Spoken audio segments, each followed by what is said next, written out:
Uwiteka abahere, ndabasuhuje mu izina rya Yesu. Muri uyu mwanya tugiye kumvira hamwe amateka y'intumwa za Yesu, urugendo rwazo rwari rutoroshye, uburyo zapfuyemo ndetse n'akarengane zagiye zihura nazo, ariko kandi turumva amwe mu mateka y'ingenzi yagiye aziranga.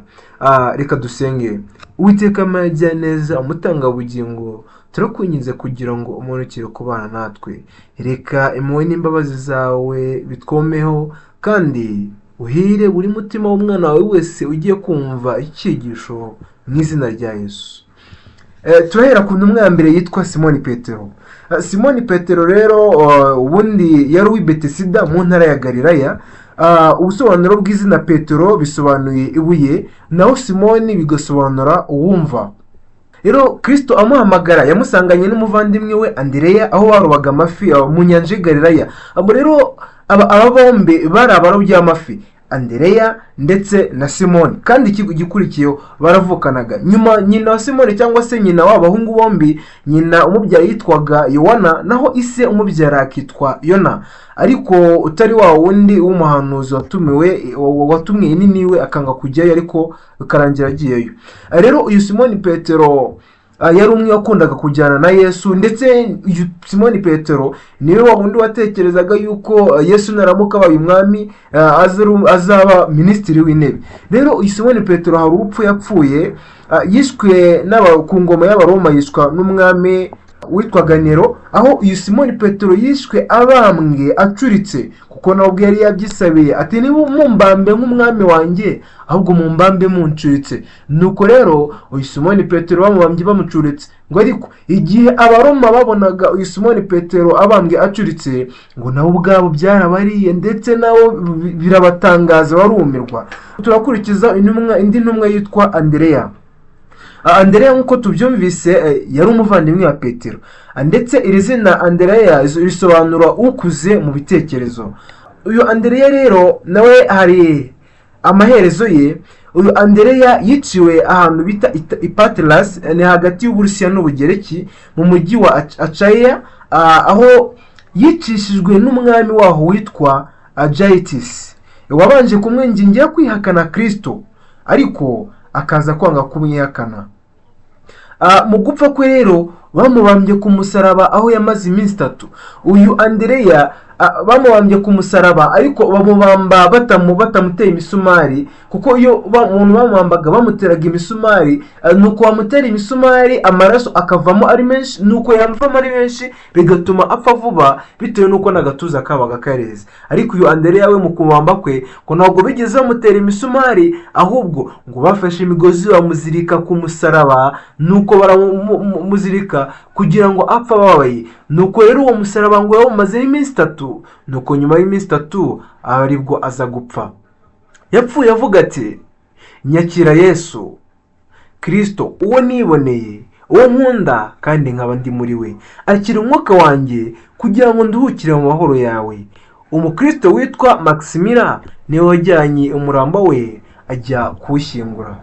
Ni ukuri intumwa zapfuye urupfu rubabaje, ariko kandi nubwo zapfaga zibabaye, ariko zapfanaga ibyiringiro z'uko umunsi umwe zizabona Yesu. Indi ntumwa ni Yakobo mwene Zebedayo. Yakobo nk'uko tubizi bisobanura umuriganya. Rero uyu Yakobo yari mukuru wa Yohana ukundwa, bombi bakaba bari ab'i Galilaya. Se yitwaga Zebedayo, nyina akitwa Salome. Uyu Yakobo rero bombi bivugwa ko bari bene nkuba. Impamvu rero bivugwa ko bari bene nkuba nuko bombi bari abarobyi. Rero nyuma y'uko bari abarobyi ntabwo byari bigarukiye aho, ngo bari bafite kampani izwi cyane, ndetse kampani yabo y'uburobyi ngo yari kampani yari yaratumye bahinduka ibyamamare. Kandi ikiyongeye ngo aba bavandimwe bombi ngo bari abavandimwe bagiraga umujinya ndetse n'urugomo, cyangwa se ntabamenyeraga, ariyo mpamvu bari bariswe bene nkuba. Rero urupfu rw'uyu Yakobo Yakobo uyu niwe wishwe mbere y'intumwa zose, afatiraguye ibyuma cyangwa se afatiraguye inkota ku itegeko ry'umwami Herode Agiripa wa mbere mu mwaka wa 44. Uyu Yakobo nawe yishwe ababaye cyane nyuma yo guteragurwa ibyuma.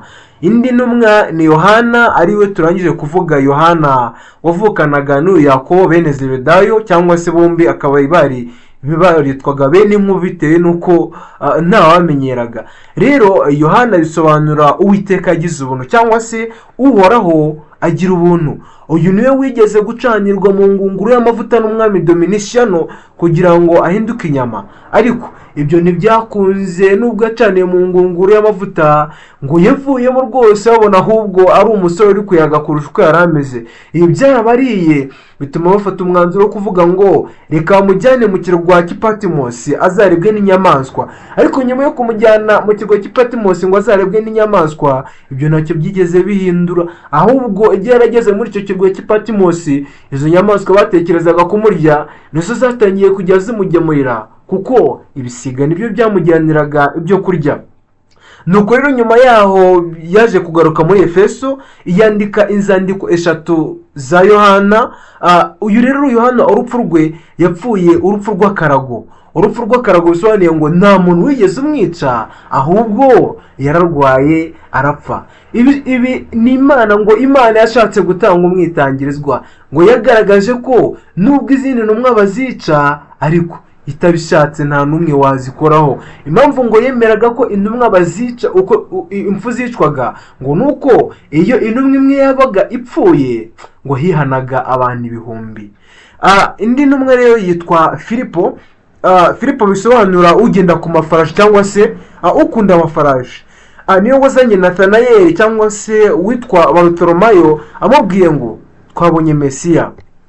Uyu Filipo rero hari urupfu nawe rutangaje yapfuye, ngo yishwe amanitse ku giti cy'umusaraba, hanyuma bahumundagazaho amabuye. Ibi byakozwe n'abasengaga ikigirwamana cy'inzoka, aho ngo yari inzoka nini basengaga, cyangwa se ngo n'abantu basengaga inzoka nini. Nyuma y'uko basengaga inzoka nini rero ngo Filipo yarabirebye biramubabaza, arabireba bimurya umutima, areba uburyo babikora mu bujiji, areba ibintu bakora abona bidahwitse, ngo nuko ubwo arebye ubwo buhumyi n'ubujiji yahise ategeka mu izina rya Yesu. Icyo kiyoka cyasengwaga bayoberwa aho kizimiriye kirabura. Nyuma y'uko ngo babuze aho icyo kiyoka kizimiriye kikabura, ngo bagize umujinya mwinshi ukomeye cyane abatambyi b'icyo kiyoka, ndetse bagituraga n'amaturo, kuko ngo akazi kabo kari kabuze. Nuko rero niko guhitamo kumumanika ku musaraba, nuko bamutera amabuye, bamuhundagaza amabuye, arapfa. Igihe rero uyu Filipo yapfaga, na Barutolomayo yari ahari, ariko ntabwo bigeze bamubona, ngo ahise acika arahunga. Indi ntumwa turakurikizaho rero kureba ibyayo yitwa Barutolomayo. Barutolomayo bisobanura mwene Toimari, kubera yuko bari bisobanura mwene, naho uyu Barutolomayo yiciwe ahantu hitwa Idelibad muri Armenia, bamwunyeho uruhu maze bamubamba acuritse, aguma cyo kugeza ashizemo umwuka. Uyu Barutolomayo nawe rero ngo yakoze umurimo ukomeye cyane hanze ya Palestina, aho ngo yabwirije ubutumwa abantu benshi kandi bakihana. Uyu rero mu kwicwa kwe ngo bafashe uruhu barumukuraho, bafata uruhu barumukuraho rwose, ku maboko, ku maguru, umubiri wose barumukuraho, asigara ari inyama gusa. Mu gusigara ari inyama gusa rero ngo bahise banamubamba ku musaraba, bamubamba bamucuritse, aguma atyo kugeza apfuye. Uyu Barutolomayo nawe ari mu bantu bishwe impfu, cyangwa se bapfuye urw'agashinyaguro, ndetse bapfa bashinyaguriwe. Undi tujye kureba yitwa Thomas. Thomas nawe ni intumwa ya Yesu. Thomas ubundi ngo bisobanurwa impanga.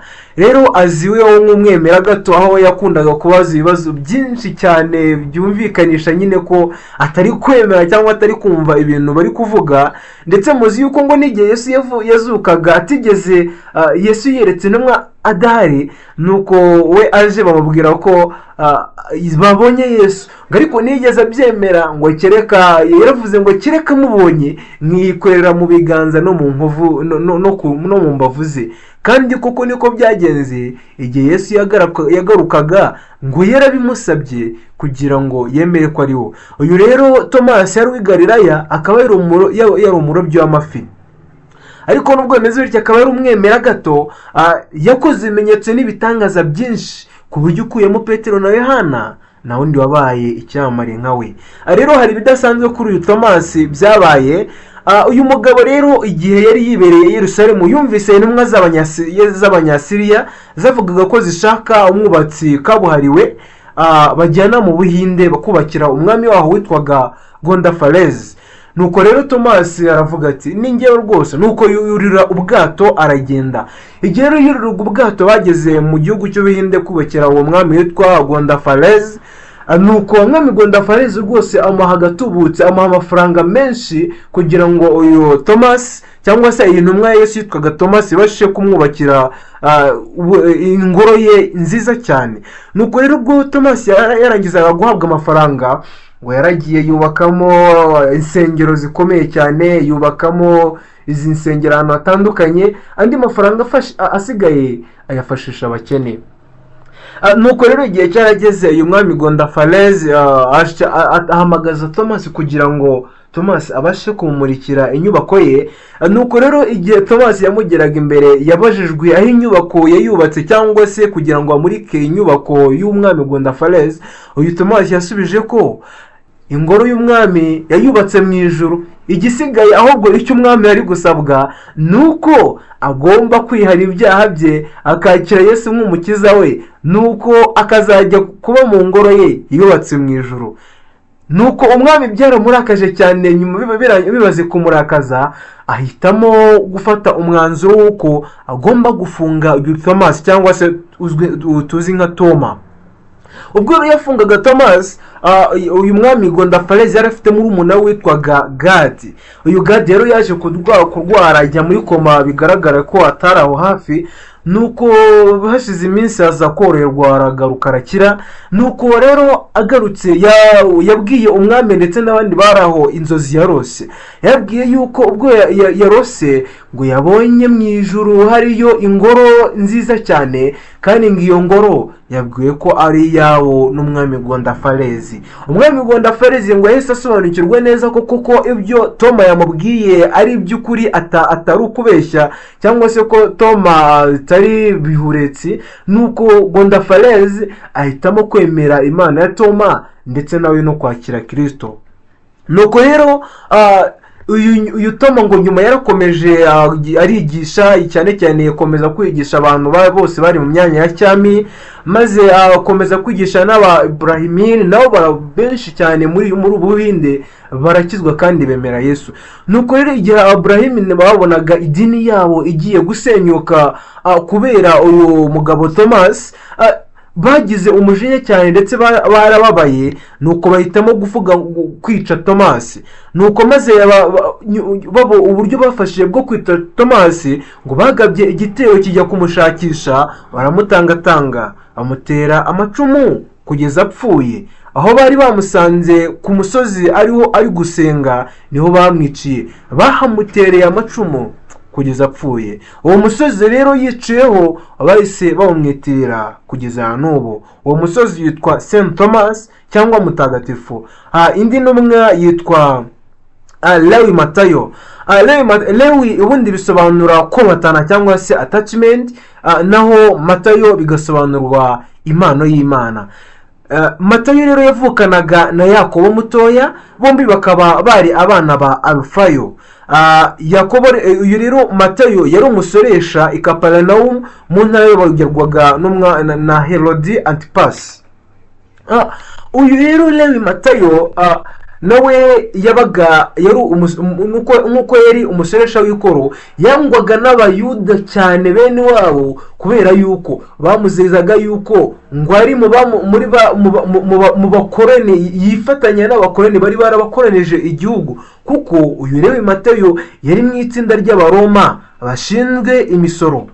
Uyu Lewi Matayo rero niwe wigeze gutegura ibirori iwe byo kwakira Yesu, atumira Yesu n'abakoresha b'ikoro. Nuko abayuda bibonye bati ariko Yesu muzi yuko asigaye yifatanya n'abanyabyaha. Nuko Yesu ati ntabwo naje gushaka abazima ahubwo naje gushaka abarwayi. Uyu rero Lewi hari umurimo yakoze, yabwirije bagenzi b'abayuda nyuma yo gusukirwa Mwuka Wera aza no kujya muri Etiyopiya ndetse na Egiputa kubwirizayo ubutumwa. Hari urupfu rero uyu Lewi Matayo yapfuye, cyangwa se hari amaherezo ye. Abantu bamwe bavuga ko nta wamwishe, abandi bati yishe yaciwe igihanga, ariko amakuru ya nyayo hari nuko yicishijwe inkota, ateragurwa ibyuma kugeza apfuye. Icyo gihe hari ku ngoma y'umwami Dominiciano. Nukuri intumwa za Yesu zapfuye impfu zikomeye cyane.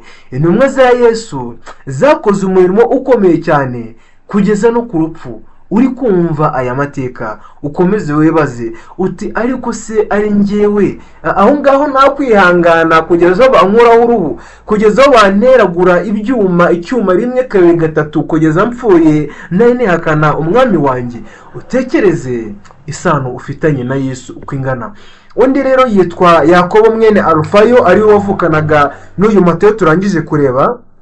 Yakobo nk'utubizi bisobanuye umuriganya, ariko si Yakobo wa wundi wari warabyawe na Isaka, wa Yakobo wigeze kugukirana marayika. Uyu ni Yakobo wavukanaga na Matayo bene Alufayo.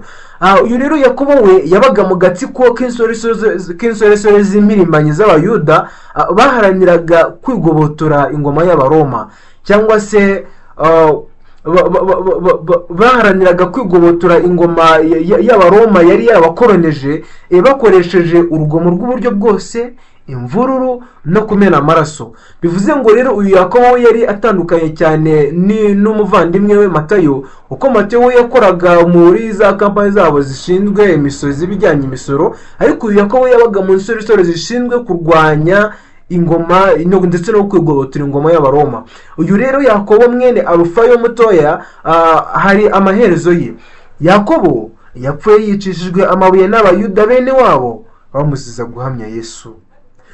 Undi yitwa Yuda Tadeyo. Yuda bisobanura Imana ihimbazwe, naho Tadeyo bigasobanura umugabo ukunda cyangwa se umugabo w'umutima. Yuda rero Tadeyo azwiho kuba intumwa yabimburiye abandi kujya kuvuga ubutumwa mu mahanga, ndetse yageze mu gihugu cya Armenia yamamaza ubutumwa, maze abanyarumeniya bakira Yesu ari benshi cyane. Hamaze imyaka 17 rero nibwo Barutolomeyo yahamusanze, maze bafatanya umurimo wo kugeza ubwo butumwa ahantu hatandukanye. Rero baje gutandukanywa n'urupfu. Barutolomeyo yicirwa Deribandi muri icyo gihugu mu mwaka wa 68. Rero urupfu uyu Yuda Tadeyo yapfuye ngo yishwe arashwe imyambi kugeza apfuye. Ngo bamurashe imyambi aho yarari, barayimurasa. Ngira ngo babicanaga ubugome, ntabwo bavugaga ngo ugiye kurasa umwambi wo oya. Ngira ngo batekerezaga yuko hari ne bamurasa umwambi umwe ari bukomeza akabaho, ahubwo ngo babarasaga imyambi y'urufaya kugeza bapfuye. Kandi ngo niyo babaga bagiye kubatera amabuye, ngo babateraga amabuye kugeza bakoze ikirundo. Undi yitwa Yuda Iskariyoti. Uyu Yuda Iskariyoti ibyangira ngo murabizi. Yuda Iskariyoti nk'uko tumuzi, n'umwe mu bigishwa ba Yesu utarigeze atoranywa na Yesu, ahubwo niwe washatse gukurikira Yesu. Yuda Iskariyoti ari ikintu ngo yakundaga gukora cyane, ngo babaga bagiye mu murimo w'ivugabutumwa, ngo uwo munsi yarihereraga nuko agafata mu isanduku ibingana n'uwo munsi, cyangwa se akiha igihembo cy'uwo munsi. Ngo rero Yuda nta munsi n'umwe yigeze akorera Yesu. Nubwo ikindi rero Yuda Iskariyoti ngo mu kugambanira Yesu, ngo yamugambaniye mu buryo butangaje cyane, kuko ngo ibiceri yafashe ntabwo yigeze abirya. Ibiceri 30 by'ifeza yafashe nyuma yo kubona umwami Yesu adacitse. Ngo yarazi yuko ngo abayuda nibaza Yesu bitewe n'imbaraga ze ngo ari bukore ibitangaza, ni ukwagukura ibintu bikomeye cyane, akaba yabasha kwigobotora abo bayuda cyangwa se abo basirikare bari baje kumufata. Ariko Yesu si ubwo buryo yaramezemo, ngo yarabaretse baramufata. Ngo nuko Yuda Isikariyota amaze kubona bigenze gutyo, ngo nta mutima yagize wo kwihana, ahubwo ngo yaragiye arimanika. Abantu benshi ngo bamera nka Isikariyoti ntibihane, ahubwo nyuma yo kubona ibibaye bagafata umwanzuro wo gukora ibindi bintu ubwo bibi bidahesheje Imana icyubahiro. Kandi ngo ibyo bice 30 byaguzwemo umurima, ariko ikibabaje ngo Yuda Isikariyoti ntiyigeze ahambwa cyangwa se ashyingurwa muri uwo murima, ngo kuko umubiri we wahise uribwa n'imbwa zari aho ngaho. Nyuma yo kumva aya mateka yarenze intumwa, ese wafata uwuhe mugambi? Ese ni icyigisho wakwigira kuri izi ntumwa za Yesu? Izi ntumwa mu by'ukuri zari intumwa zari zarishyize muri Yesu, zari zarakiriye mwuka w'Imana, zari intumwa zari zaromatanye na Yesu Kristo we gukiranuka kwacu. Ndakwinginga kugira ngo womatane na Yesu Kristo, wakire wemere imirasire iva kuri Yesu Kristo w'izina ryo gukiranuka irasira mu mutima wawe, nta kabuza ku iherezo uzatsinda. Kandi mu gihe uzaba ugeze aho kurenganwa, nawe uzashikama, kandi ku iherezo uzambikwa ikamba rihoraho mu izina rya Yesu.